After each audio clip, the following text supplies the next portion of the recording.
Hey, it's Drew Neiser here with another Tuesday tip. A lot of CMOs have been talking about how challenging it is to keep employees and recruit new ones to fill their spots or because they're growing. So today we're going to talk about recruiting strategies, particularly if you're at a smaller startup company.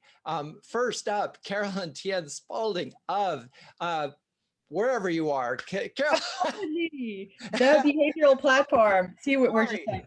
Caroline, what is your tip? So I would say really take a look at what it takes to be successful in the role and screen for the behaviors that will make that person successful. If you have that, then you can really open the floodgates in terms of background, diversity, and of course, talent. Right. So we're screening for the behaviors, not the skills, which is so interesting. Okay. Let's see. Next up, Chip Rodgers of WorkSpan. What is your tip, Chip?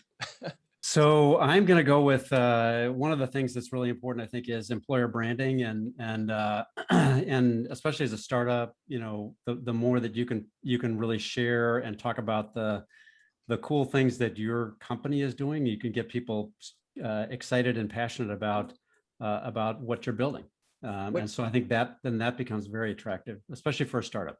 And I love that. And I think startups have a lot to offer to a lot of people who are interested in that. And this is where the CMO role and the employee recruiting role come right together. Okay, next up, Gabi Zijderveld of Affectiva or Nuco.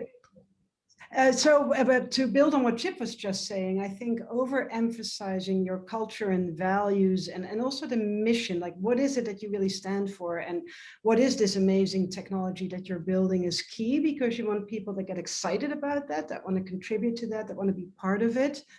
And I think also as a startup, you have a great opportunity to emphasize with your candidate pool that there's great growth opportunities, right? There's going to be opportunities to own things, to see your ideas executed, to try stuff, to build new things. And those opportunities don't always exist at large companies and are very, very attractive to people at any level in their career. I love it. And it's really true. At a smaller company, you get to do more things. And that should be an opportunity to convince that person to work for you. Okay, Dave Bornmann. I'm going to lean into what Chip and Gabi just said. To me, it's all about the culture.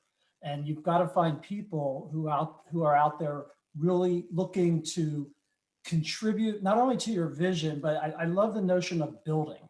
And you just don't get that even in a mid-sized company. I mean, you're talking about people who are going to come in and take your company to the next level. There might be 20 people in your company, 30 people in your company. It's a chance to get in at the ground level. It's really satisfying when you're in that environment and you watch it grow.